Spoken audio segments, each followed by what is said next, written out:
already is. Okay. Do we need? Good. Thank you. Appreciate it. Yeah, yeah. Pardon me? Yeah, great. Yeah, over there. Thanks. Why does she hire such a gorgeous lady? That's not right. And then he's like been this.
Universal Spirit Center.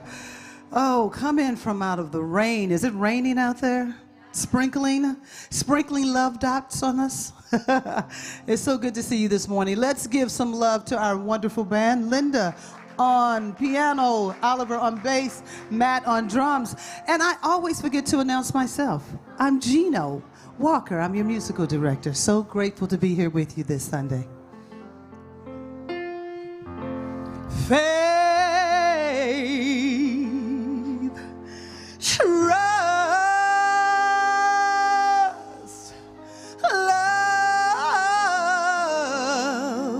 love can move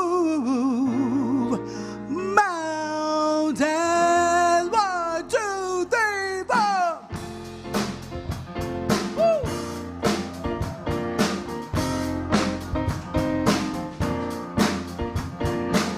There ain't a dream that don't have the chance to come true now. It just takes a little faith, yeah. Anything that you want to do, you can do now. There ain't nothing in your way, yeah. Nothing our love can rise above. We can get through the light. We can get through the night. Long as we let love guide the way. Yeah, yeah, yeah, yeah. Just a little faith, just a little trust. You believe in love, 'cause love can move mountains. Believe in your heart and feel it in your soul. Love can move mountains. Oh yeah, yeah. Oceans deep and mountain high, they can't stop us because the love is on your side. We can reach the heavens and touch the sky. Just believe it, believe in you and I. Yeah. love that is strong enough. We can get anything, we can prove anything. Long as we let love guide the way. Just a little faith, just a little trust. You believe in love. Love can move mountains. Believe in your heart and feel it in your soul. Love can move mountains. We gotta feel it in our soul, yeah. Love can move mountains. You wanna feel it in your spirit. Love can move mountains. You gotta feel it in your soul. Love can move. I believe in you. You believe in me. We believe in each other. Nothing we can do, 'cause we've got love that is strong enough to find the way. Just a little faith, just a little trust. You believe in love. Love can move mountains. Believe in your heart and feel it in your soul. Love can move.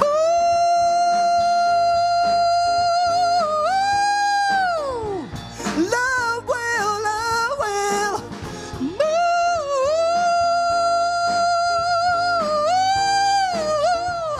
Love can move.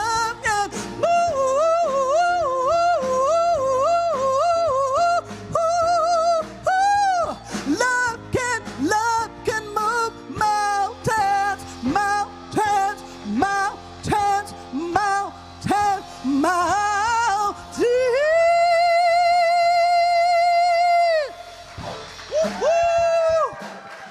All right, let's keep standing and get ready to sing our congregational song. For you at home, in your PJs, you can sing along with us. Join in. If you want to text somebody, tweet somebody. Well, no, I don't think we tweet anymore. You want to text somebody, Facebook somebody. Send a love text. Why not? This is that time.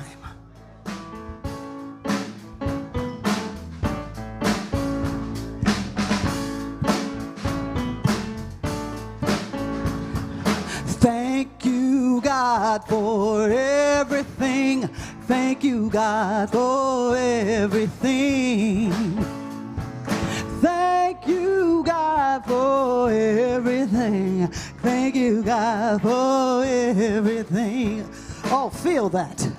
Thank you, God, for everything. Thank you, God, for everything. Thank you, God, for everything. Thank you, God, for everything. And I want to thank you. Thank you. Thank you. Thank you. Thank you. Thank you.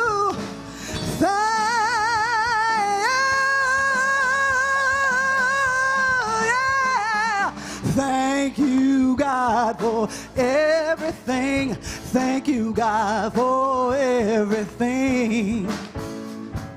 Thank you, God, for everything. Thank you, God, for everything. One more time.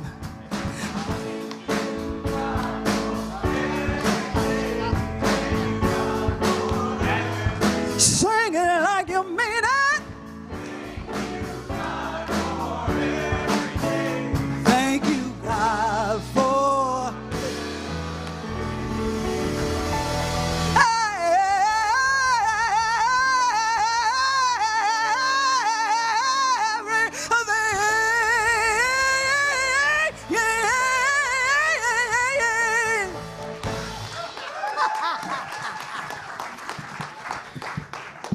Never a quiet ending here, right? Good morning.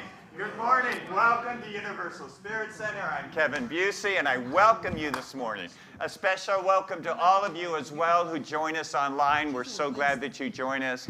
And an extra special welcome to any of you who join us for the first time today. We're really glad you're with us this morning. If you are new, I'd love to meet you after our gathering. I'll be in the back. So whoever you are, wherever you are in the spiritual journey, you are deeply loved, and you are welcomed here. You are welcomed here. So glad that you're with us here this morning. And I just have a couple announcements. One is this Tuesday night at 5 p.m., I will be going down the path and assist in preparing food and serving the unsheltered downtown. So if any of you want to join me, there's a sign-up sheet outside. You can join me. It's from 5 to 7. It's a great experience. Not only do we get to, as community, prepare food, but then we get to serve it to the people who stay at the shelter. So it's a great experience. So you can see me if you have questions about that, or simply sign up on the table, and we'll send you an email about that. Secondly, about 5 students with Lee finished spiritual practices. Are any of you here? Are any of you here? Stand. 1, 2, 3. And online. Those of you who joined us online for spiritual practice, congratulations, and we'll see you in the next class. We'll see you in the next class. So I had mentioned that about maybe a month ago that a generous donor was going to give up to $5,000 if it was matching. And guess what we're at? What? Guess what we're at? How many people have given?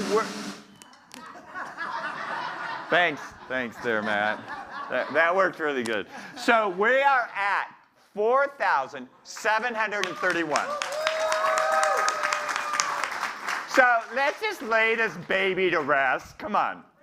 Let's just lay it to rest. Let's finish this off by the end of the day. Those of you online, any of you here want to give above and beyond, that's $5,000. That'd be $10,000. Awesome. So thanks for that. Also, our practitioners are on retreat this weekend. So Lee and I came back early, so they're on retreat at Quest Haven. And when I left at about 4 o'clock yesterday afternoon, they were still behaving. But I leave so they can do the rest of their thing on their own.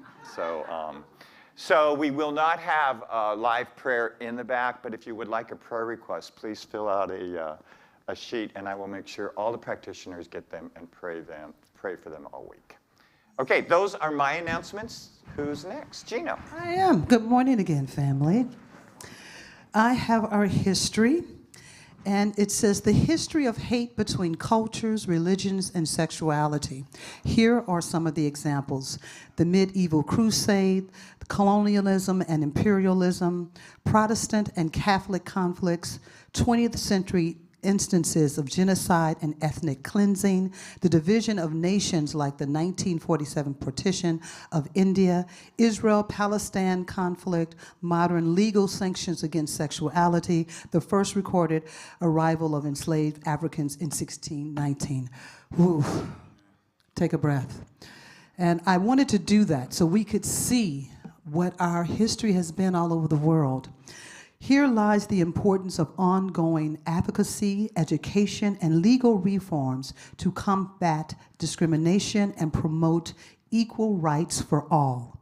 This is why our Racial Equality Project, Kathleen, Pat, why we do what we do. This is why we share our history. So with that being said, let us do our prayer. I will say a line and you repeat after me. We are the light bearers of love and forgiveness, vibrating the flames of equality, grace, and peace all over the world.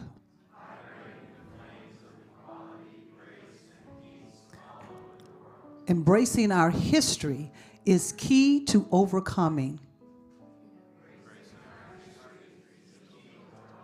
racial, sexual, and mental inequality.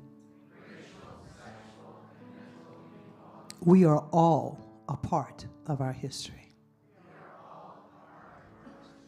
Thank you.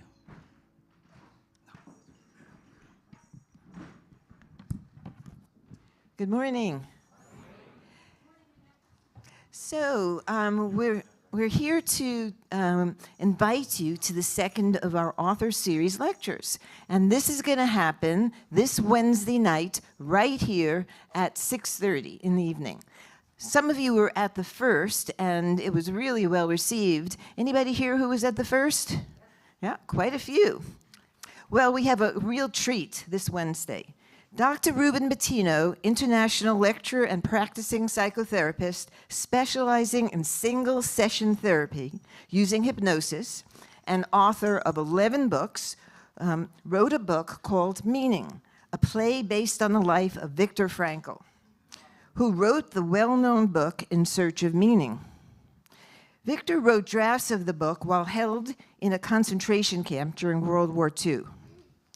I believe that this talk will be inspiring to all who attend, especially in the light of the times we are living in, where sometimes it's hard to find meaning in life. One of the things I've learned professionally and through my study of science of mind is the importance of developing and understanding meaning in our lives in order to fully develop health and wellness. So I want to invite you to attend this Wednesday. I know everybody's cooking, but you need a break from the cooking, right? Wednesday, 6:30 here. Ruben is extremely entertaining, not just because he's my uncle, but because he's pretty great. So the second thing I want to talk about is December 9th, which is our Arts and Crafts Fair. And it is designed for all of us to have fun, but to give back to this community. So I want to invite you to attend, but we're still looking for vendors.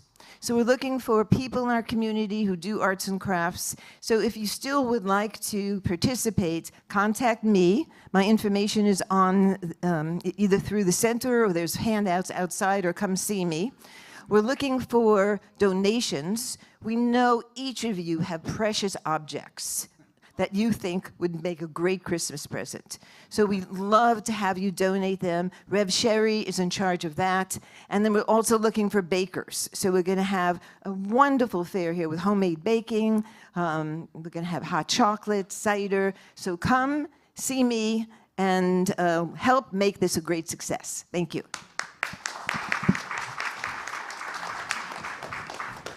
Good morning.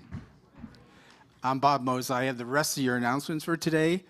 If you have any questions about what we've gone over, please go on, check out our website, www.universalspiritcenter.org. Racial equality call to action, watch the video. Mahatma Gandhi, The Power of Nonviolence. The power of nonviolence lies in its ability to break the cycle of hatred and revenge, paving the way for lasting peace and justice. So go ahead and online on our website and watch that video, please. Next, Heart Song with Lauren Grace, Tuesday, November 21st, 6:30 at the offices across the street. Move and sing. See website or Lauren for details and sign up at the Yes Table or again online.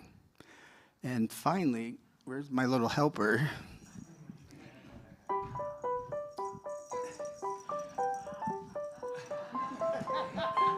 Angel Tree Program, holiday gifts for foster use is here. See the Yes Table outside to choose a child to support or go to our website. And finally, I was trying to find a good joke for this afternoon, and I could only find ones that were involved with people that were unemployed, but unfortunately, they didn't work out. Bob and his helper, Rowan. So, as is our tradition here, I'm going to invite you to stand and turn around, and just below the clock is a camera. Wave to all the hundreds of people who watch us online. Thanks for joining us. Thanks for being part of our community. Stay standing and welcome each other to Universal Spirit Center.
laugh. Hello, goodbye. Start finding your seats. A talkative bunch this morning. So go ahead and find your seat.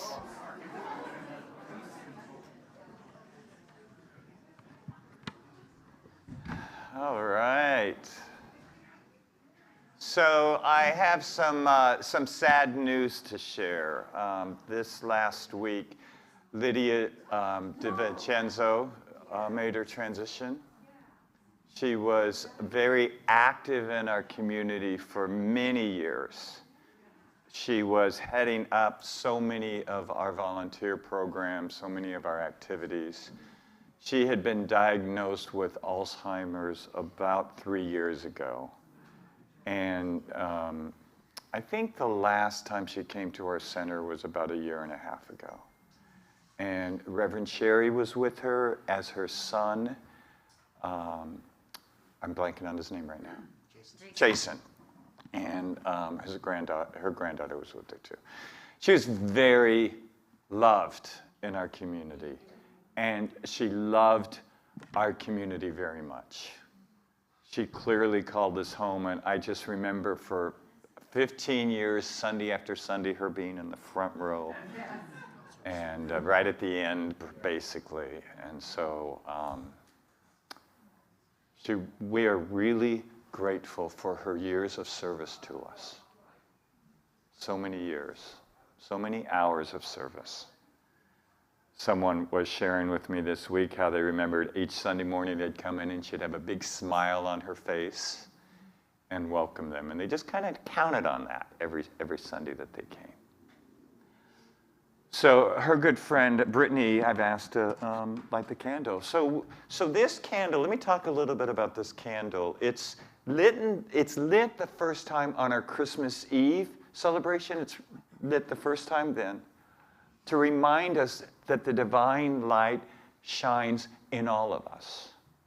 And then each time one of our members or congregants or someone we love dies, makes their transition, we light that same candle that we lit first on Christmas Eve. So we do this, we light the candle to remind us that there is a divine flame within our hearts. So I'm going to invite you, if you would like, to place your hands over your heart. To take a deep breath in.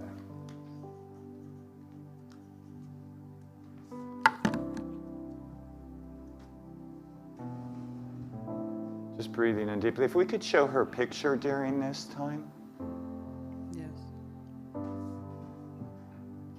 So just breathe in and let's just hold dear Lydia in our hearts. Let's just thank her, even if we didn't know her. Thank her for the great mother and grandmother. Thank her for the many years of service to this community. And just taking a deep breath, let's just imagine that she spirals up in the experience of life. That she is carried, her soul is carried by angels, by saints, by those who have gone before her. That she is deeply carried into the experience of her next expression, deep in the heart of God. And let's hold all of our loved ones who have made their transition. And if there's anyone that comes to your mind, please feel free to speak their name out now.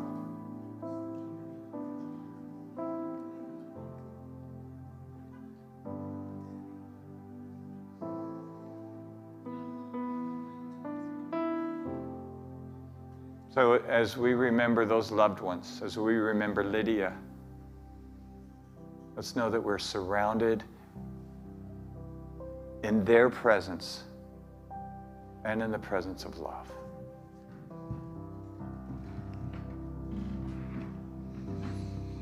And as we get ready to sing Love, Sweet Love, if you feel called, join me. Love, sweet love, surround me now. Love, sweet love, calm the room. Love, sweet love, surround me now. Love is the only truth. Love is the only truth. Take that into your heart.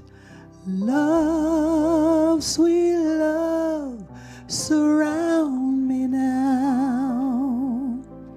Love, sweet love, come through. Love, sweet love, surround me now. Love is the only truth. Love is the only truth.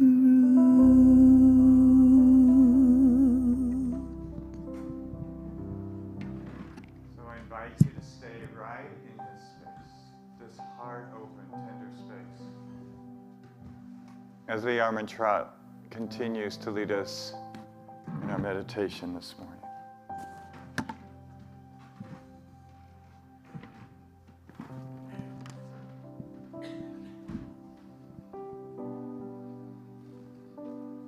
Just being present to the tenderness and the love that's present right here. Let's invite you to call all the parts of yourself. Call all the parts of you right now into your heart and cast a blanket of acceptance and love. For our time in meditation today, I'll start with a reading. We'll have a couple minutes of silence, and I'll bring us back with a prayer.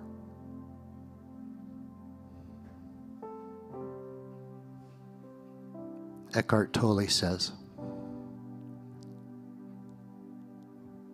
"You are here to enable the divine purpose of the universe to unfold. That is how important you are."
How good it is to know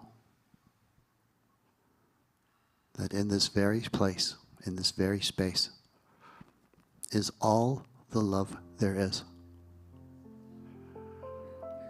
That one power and one presence that creates things out of the only thing it can make things out of, itself.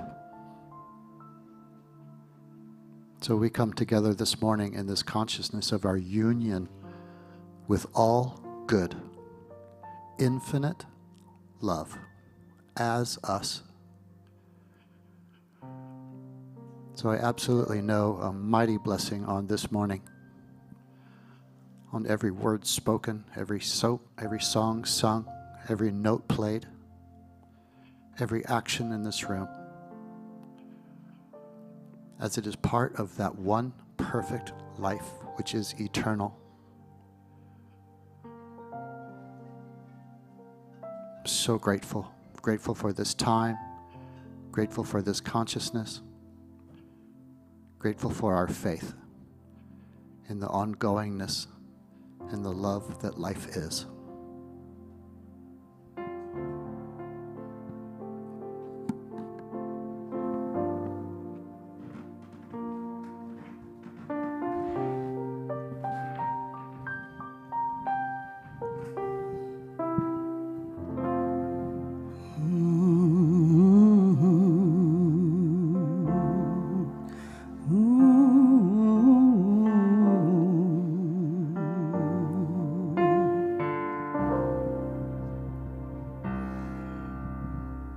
I believe for every drop of rain that falls, a flower grows.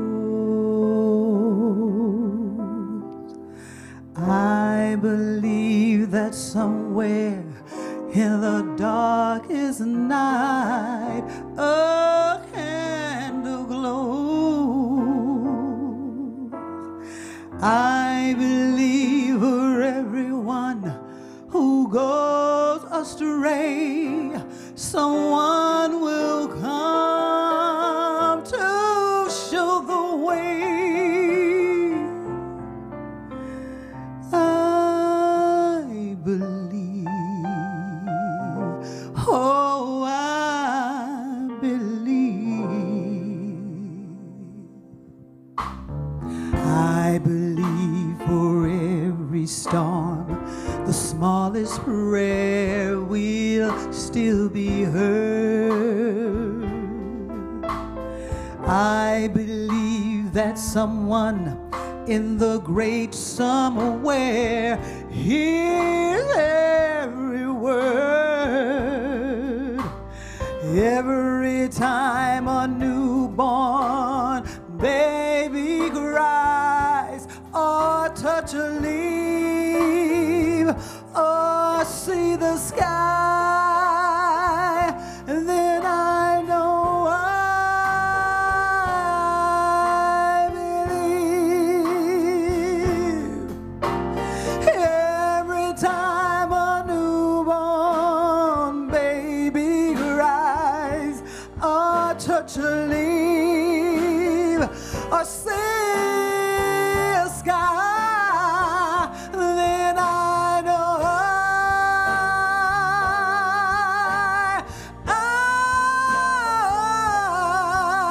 believe.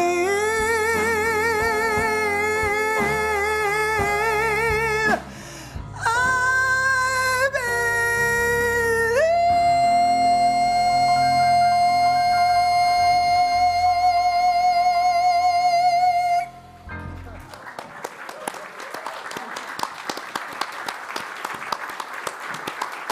Gina Walker, Gino, and our house band, Sounds of Spirits. All right, I'm going to stand down here so I'm a little closer to you guys here. I cannot believe it's Thanksgiving week, right? It's like, I keep thinking we have an extra week, but it's this Thursday, right? Yeah. I think I'm right. I want to acknowledge Lee, because Lee, he prayed pretty good up there, huh? Yeah. He's not usually up there because he's the guy behind the scenes, right? But he got his debut today. We should stand up. Let's acknowledge Lee.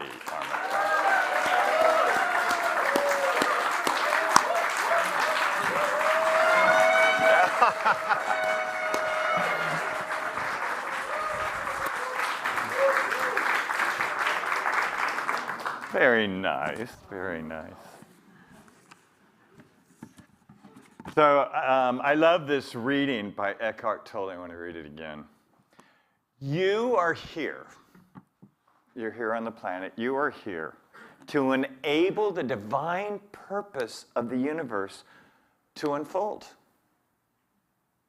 You're supposed to be here for a time such as this. That's how important you are. So we talk here at this center a lot about the evolutionary process, which is the divine energy moving through the universe, beyond the universe, and through us, right? Through us individually.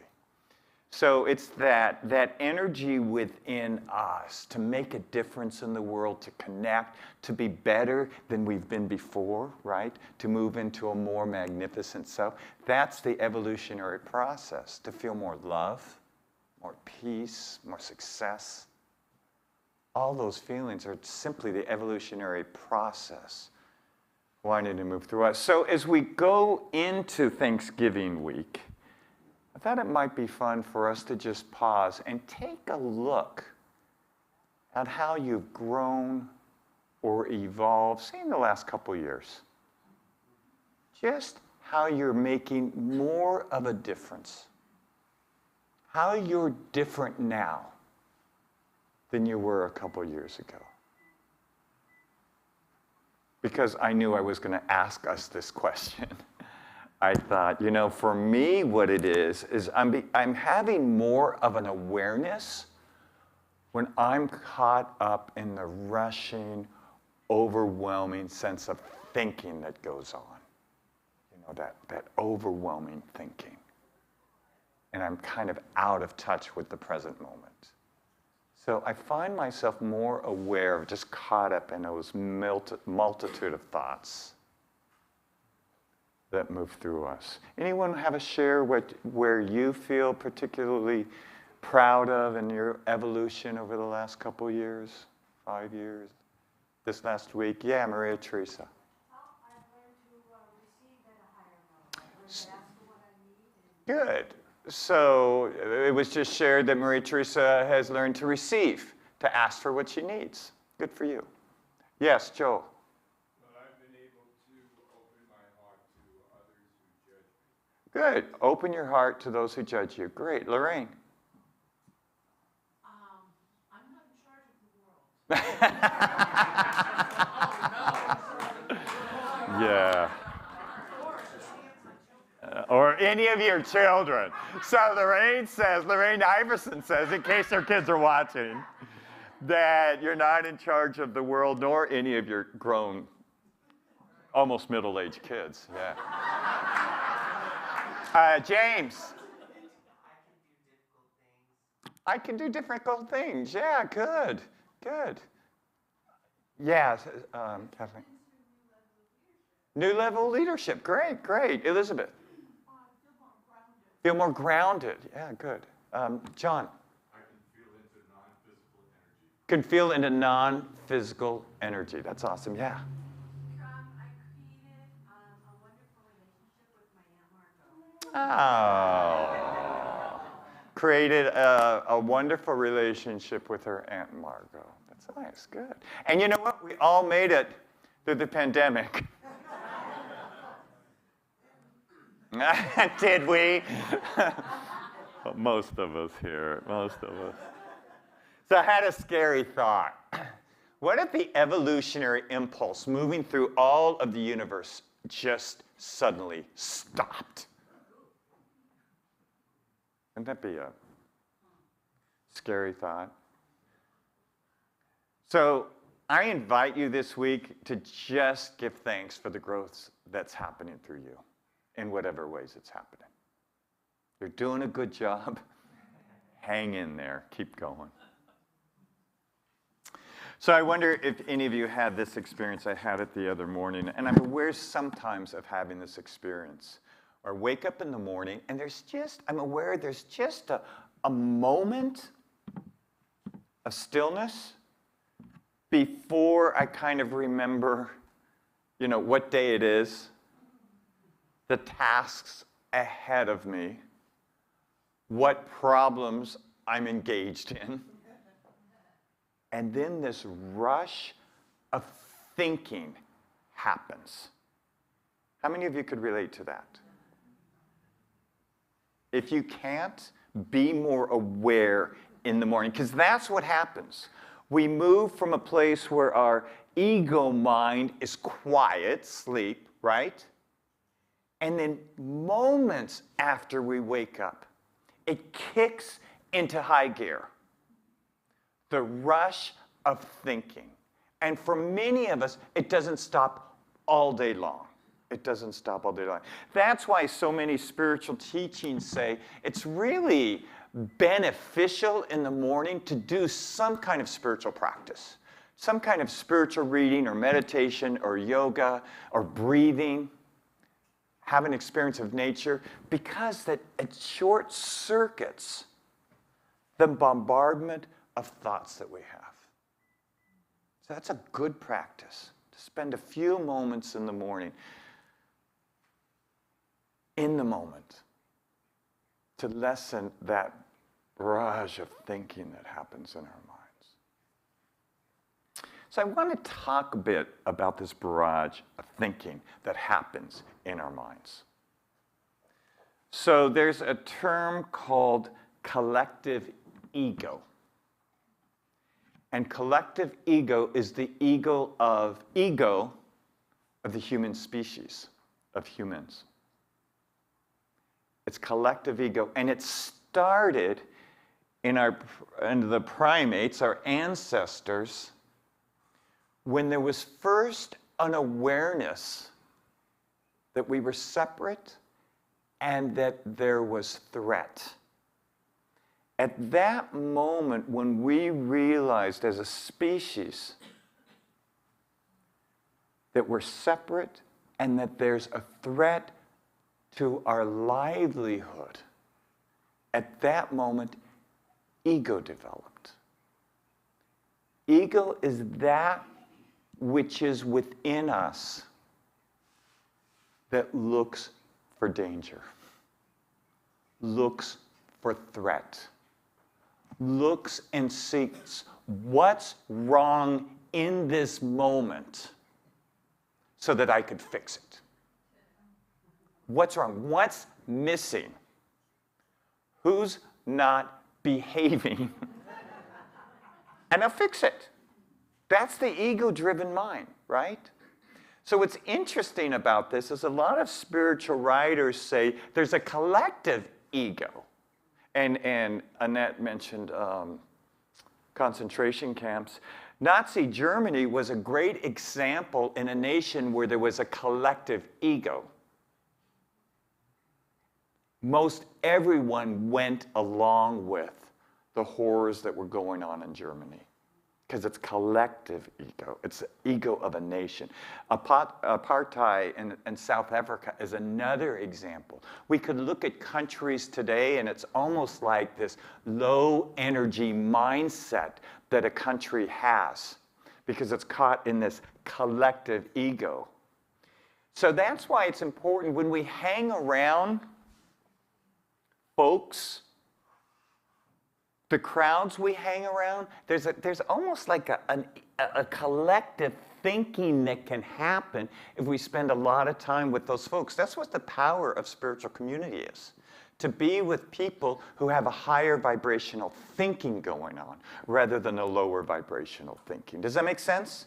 Because there's a collectiveness. One spiritual writer, Joel Goldsmith, says, most of our thoughts aren't our own, but it's like we have an antenna in our head that just collects the thoughts, and then we take them in and we personalize them. A vacuum cleaner. A vacuum cleaner. Yeah, we just suck in all the thoughts, and then we make them our own. We personalize, and that's all ego-driven. What's interesting is that it's based on us being separate and that there is a threat out there that we could fix.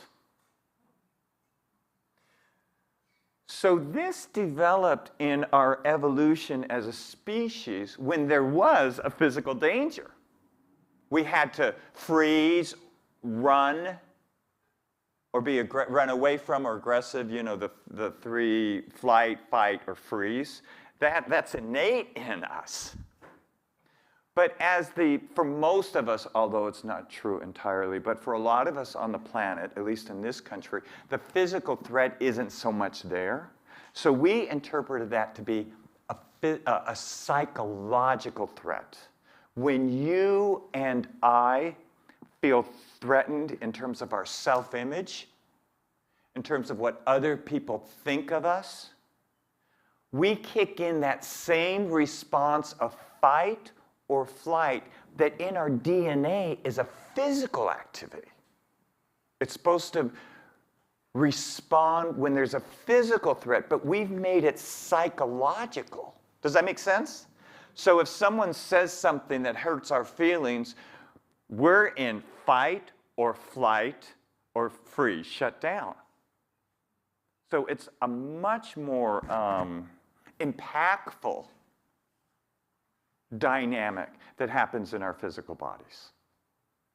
And then we have our nervous system responding to things that in the past we would have to fight, physically fight, run from, or hide. Those are the three responses that now are psychological threats, but our bodies are still reacting as though they were physical threat.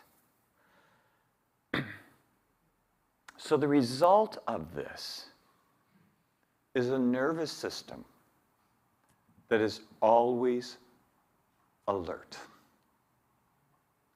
always looking to that place where our feelings will be hurt, where our self-esteem will be damaged, where there's a problem that we have to fix. A buddy of mine a week ago was telling me he went on a cruise. He'd never been on a cruise, and it was very relaxing, right? And he says he's on this cruise, and he's relaxing, and he says, I kept waiting for the other shoe to drop, for something to go wrong, for like there to be a problem. And there wasn't, but my body was so keyed up to it. And the challenge is like a fish in water. A fish doesn't know they're in water. We don't know we're in this state unless we can pull back from it, unless we can pull back. So I'm largely talking now about collective ego, and families have ecosystems too, right?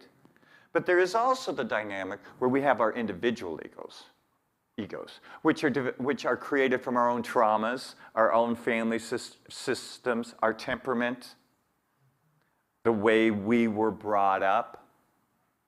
So we have our individual egos that we're dealing with that respond to the traumas and our own fears. Along with all of this perceived danger and the thoughts that we have to fix, right? And we have to be in control and we have to manage. On top of all that, every thought of threat produces an emotion. So not only are we dealing with the thoughts that we might not be okay or we might be unsafe, but we have feelings of fear or aggression or being scared because thoughts create feelings.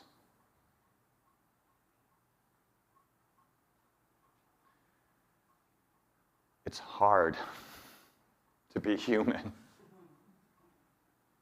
There's a lot going on. So I've been reading lately different authors, but I keep reading back to this idea of karma, which I've never really fully considered or explored, but I'm finding it really interesting. So karma, in some spiritual traditions, is the energy of a past life, our are actions in a past life that were either positive or negative. And that we carry that energy with us from past lives of if we were involved in negative actions or we were involved in positive actions. So in this lifetime, we're working those that karma out. And if you don't believe in past lifetimes, that's fine. Then just consider in this lifetime span, you carry the energy of your actions. You carry them with you. We carry the energy of our actions, whether they were positive or they were negative. So there is some call in our psyche, spiritual movement, that we're working out karma. That we're working out karma. So that interplays in here somehow.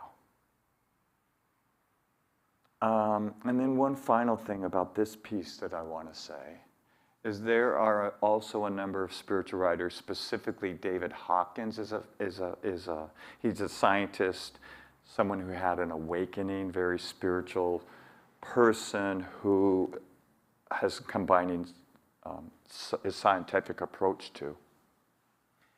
He, and along with other writers, leaders, are saying that we're born with a certain level of consciousness. It could be a lower consciousness vibration. It could be a higher consciousness vibration. But he says we're each born with that. And his point about that is, if we believe in past lives, that we take whatever spiritual work we've done in a past life, and we're experiencing the fruits of that this life. So whatever spiritual work we did in a past life, we bring that with us in this life, which would establish a higher consciousness. So we might deduce, he deduces, that those people that are spiritual seekers or consciously on their spiritual path have been working their spiritual path over lifetimes. It didn't just happen now. Interesting thoughts, right? Wherever you land with all of this. I happen to have a real deep sense that I have always known God. I have a deep sense about this. That I've always been in some relationship, love relationship with the divine. So, it's difficult to deal with these karmic energies, this ego stuff, this always looking for what's wrong, what's missing, what needs to be fixed, where's the threat coming from. That's hard stuff. And I think that's why many of us move into the experience of addiction. So we don't, it's a relief from all of these energetic things that are going on with us. It's a break from the ego's striving, the ego's trying to fix and control and judge. So addictions, whatever they might be, is a place and a time that we could numb out. And again, I really think the bottom line in terms of the movement or the experience of ego when it's running our lives is based on fear and separation. Who wouldn't want to numb themselves out from fear and separation? I'm going to invite you to take a deep breath here. Looks like some of you have stopped breathing, so just don't depend on me to remind you. Just kind of do some deep breathing here. So numbing out or living in ego where there's threat and something to be fixed is certainly one way to live. That's certainly one option. There's another option. There's another option.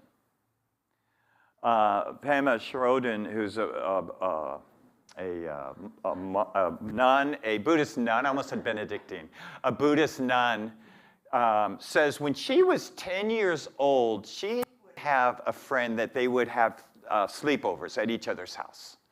And she realized when she, 2 or 3 times she had the sleepover, that her friend always woke up crying in the middle of the night. Because her 10-year-old friend always had the same nightmare. And so one morning, Pema said, what were you crying about? What was going on? And she goes, I had a nightmare that I frequently have, she said, where these monsters are chasing me. And it's really scary. And I'm running from the monsters. And she goes, it's really hard and it's really scary. And as the 2 girls talked, I don't remember which one suggested, well, Pema said, what do the monsters look like? And she says, I don't know, because my back's always to them. And I'm afraid to stop and face them.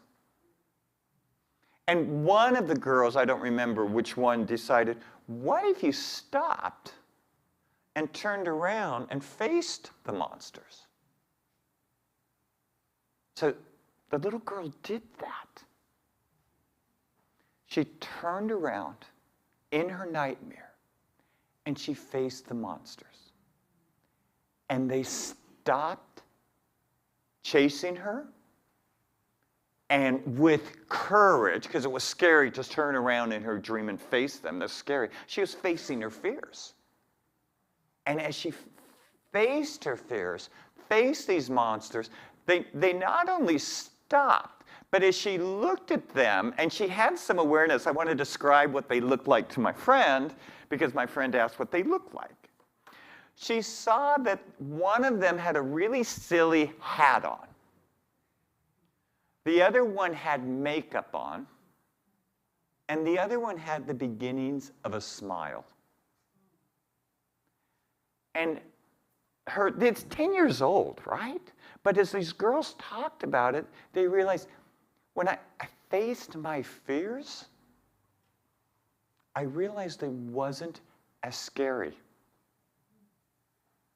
In fact, it became somewhat humorous. The monster with the makeup and the monster with the silly hat. It's illusion to think that we're separate. I know we're separate in physical form. We are. But there is an energy, a presence, a unity, a God, divine love that connects us all, and we're all from that same point of light. On a deep spiritual level, the truth is we're all connected with each other, and that there is to the degree that we open to it, there's a divine folding, there's an energy, there's God's love that opens up in us. So the truth on the highest level is that we're not separate. That energy, presence that created the moon and the stars and the planets and sustains them resides in you. That same energy that 14 billion years ago sparked the first light, the Big Bang, it dwells in you.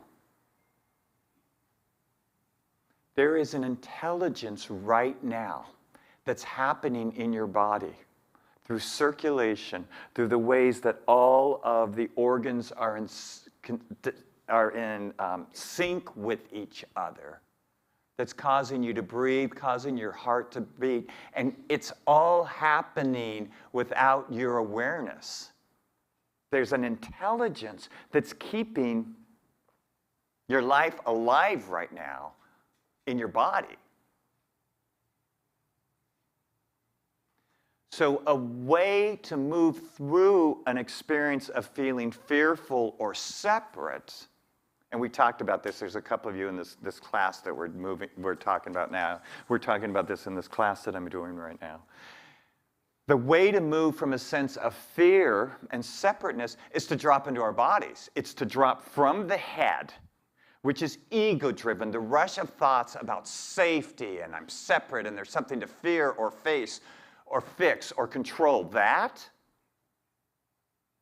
into the experience of the body, into that divine intelligence that is causing your heart to beat, your blood to flow,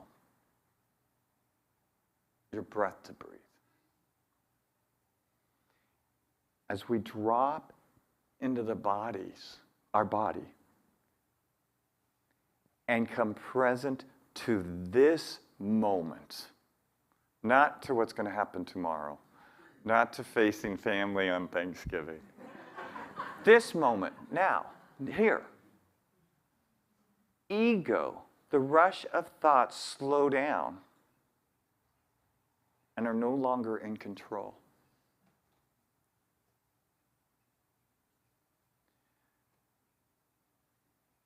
To be in relationship with the present moment and at peace with that. No one's holding a gun to us right now. Not a knife to our throat. No one's starving right now here. In this moment, they're safe.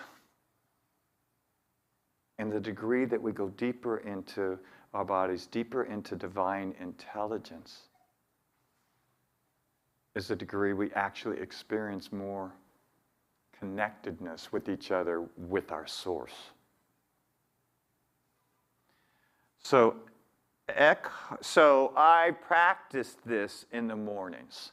So I can wake up and be taken away with all the things that I have to do, all the problems, that all the stuff that ego's informing me of as I wake up. That was the example. I could run that with ease throughout the day. I could do that.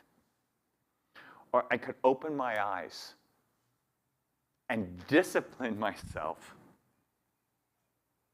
to be in this moment. So what's happening in this moment? Most of us wake up in a warm bed. A few of us might wake up in someone else's bed, and it'd still be warm. So we're waking up in a warm bed. To give thanks for that, A, we're waking up. B, we're in a warm bed. And then I'm disciplining myself that I can move out of my bed and stand up and do a stretch and not be in pain. My body can do that. My body's healthy enough, and I'm healthy enough, and I could get up and I could be in my body.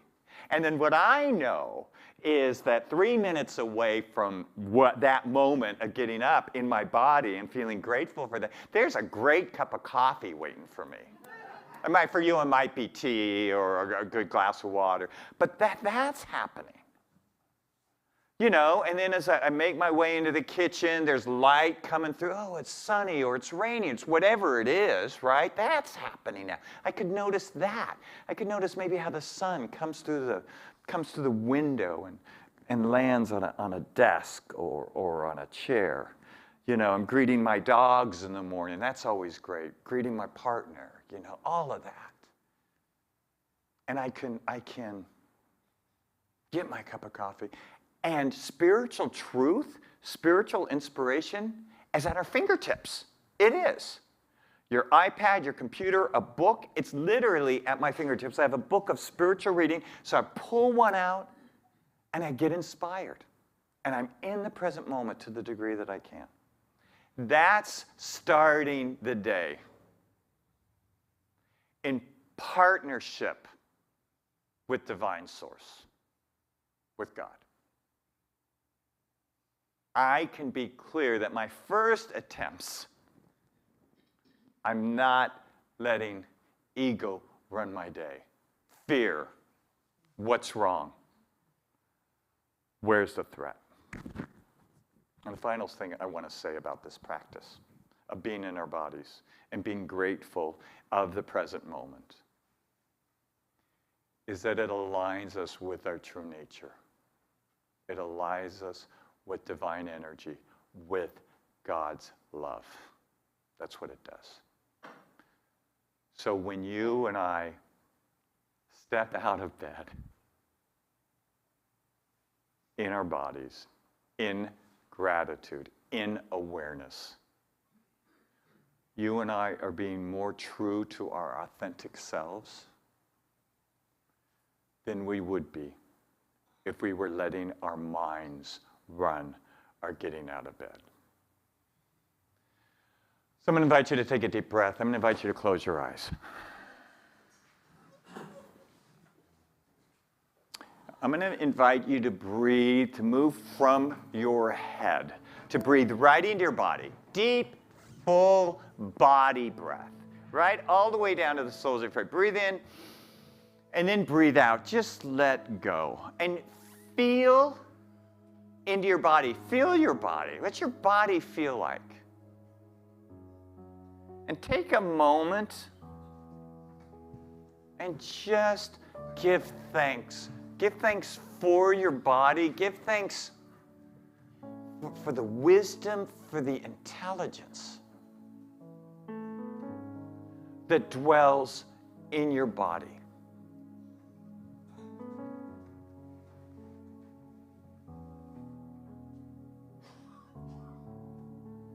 And as you move into this awareness, this gratitude,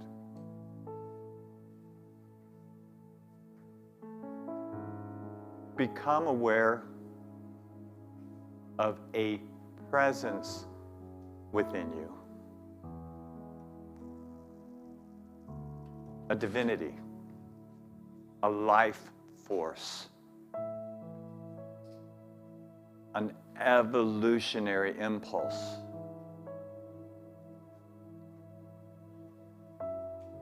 Be aware of God's great love for you. And in this love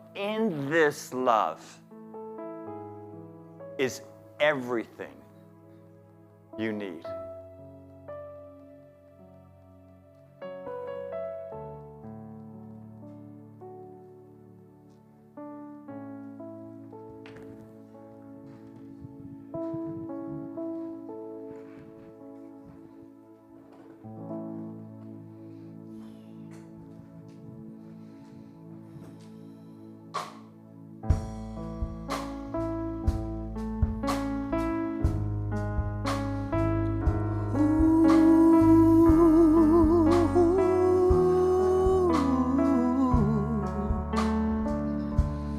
Even a sparrow has a place to lay its head. So why should I let worry steal my breath?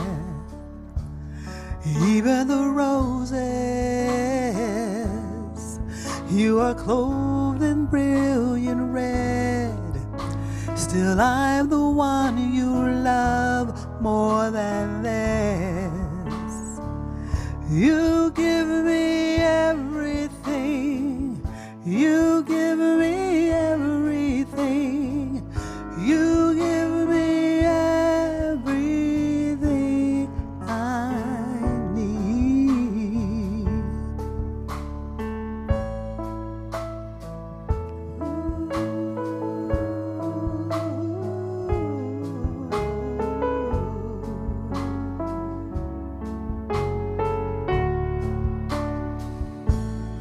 Even the ocean, push and pull at your command. You can't steal my heart with your hand. You tell the seasons when it's time for them to turn. So I will trust you even when it hurts.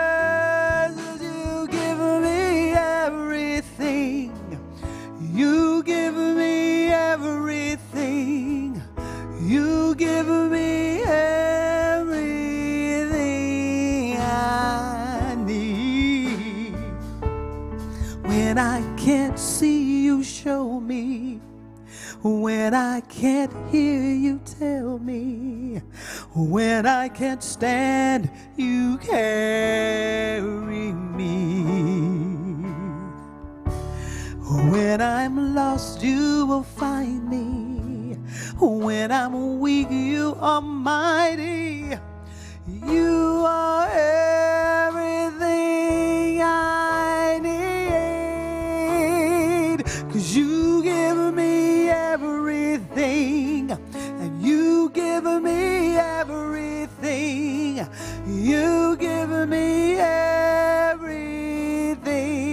I need. You give me everything.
Sing that with me.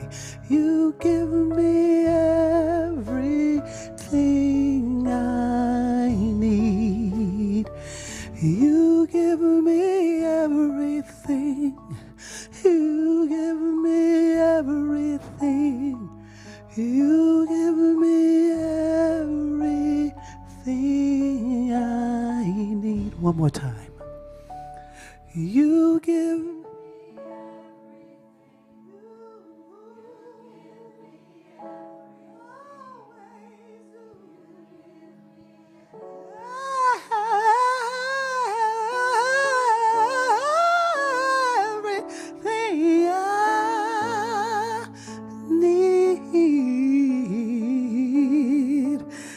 everything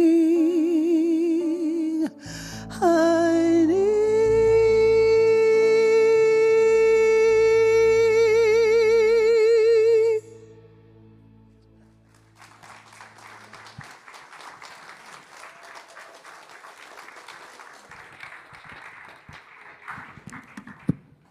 Wasn't that awesome? Gino, you're amazing. It's so much fun. It's awesome to see your faces.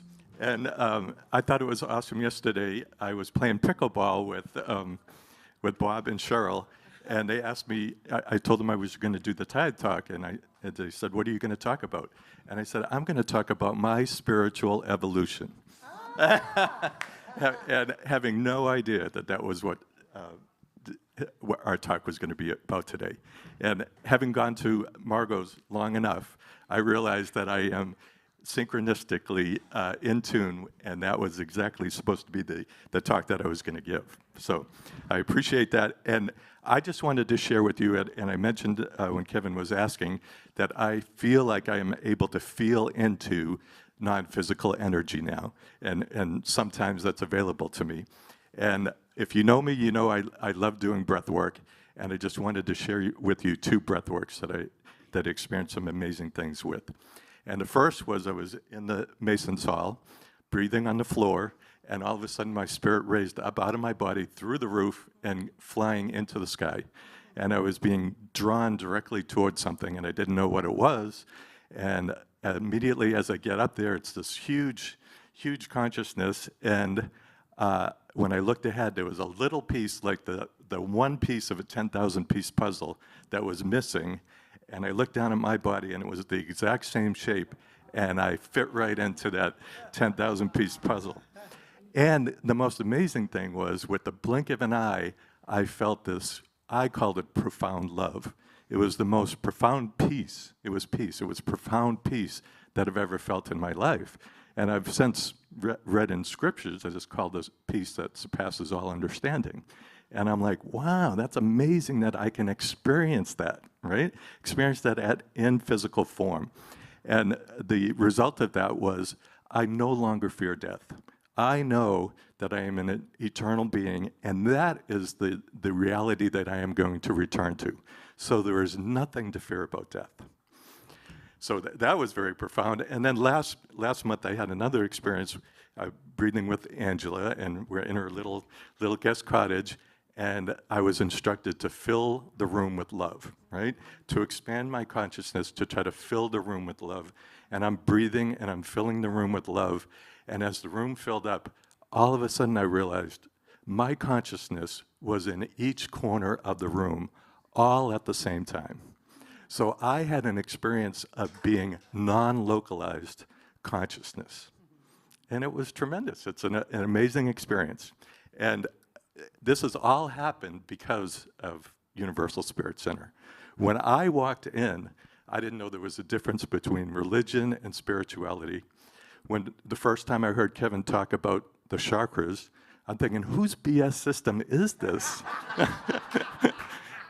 And now I feel like I'm undergoing a full-blown Kundalini awakening. And you know, so I So I totally encourage you, just participate.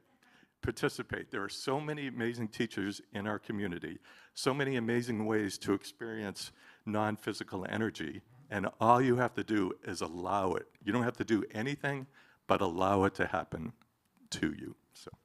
So if you have a gift and you would like to hold it up, and please repeat after me, I am vibrating at the frequency of love.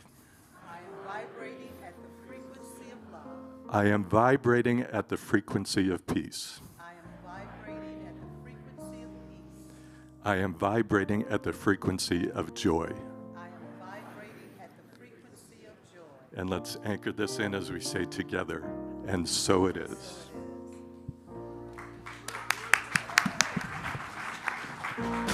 Thank you, John. That was beautiful. Oh, yes, as we get ready to give that you online, thank you for vibrating your loving frequency. We feel you. We appreciate you. Yeah. All good, holy, holy. All good, holy, holy.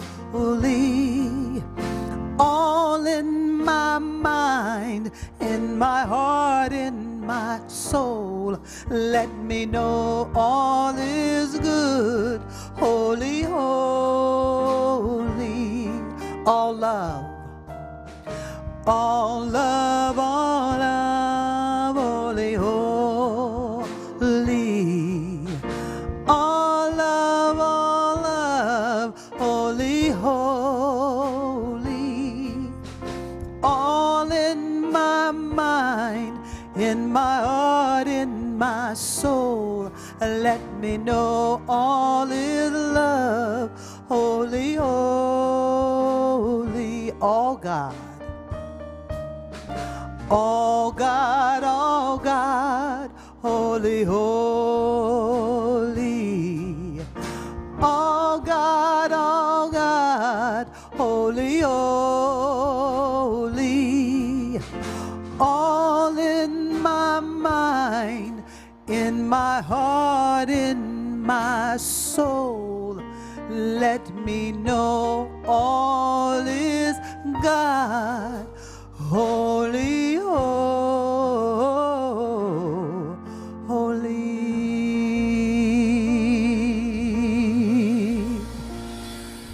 Thank you, Gino, our house band. Thank you, John. All the guys doing production, thank you. Thank you for being here. Thank you, Lee, for being up here. I'm going to ask Lee to pray us out. So would you all stand? And see me if you're interested in Path on Tuesday night, and Annette Ridenauer if you're interested in the thing she announced. Holy arts and craft. Let's join hands. Let's let that feeling of our connectedness physically just remind us of our spiritual connectedness. There is love, love, love that's happening. It's coursing through this very room. It's coursing through us right now. And as we come together, we make it stronger. So we go forth from this place, stronger in love. Let's know this together as we say together. So. Thank you, God, for everything. Thank you, God, for everything. Thank you, God, for everything. Thank you, God, for everything. Thank you, God, for everything. Thank you, God, for everything. Thank you, God, for everything. Thank you, God, for everything. Thank you. Thank you. Thank you. And thank you. Thank you. Thank you.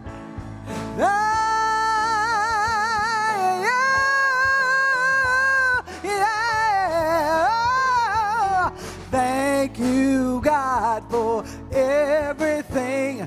Thank you, God, for everything. Thank you, God, for everything. Thank you, God, for everything. So enjoy your Sunday. Wherever you shine in that light and people see that light and they want to know, where did you get that light from? What are you going to tell them? Almost there, almost there. What are you going to tell them? Thank you, thank you, thank you, thank you, thank you, thank you, God, for everything. Thank you, thank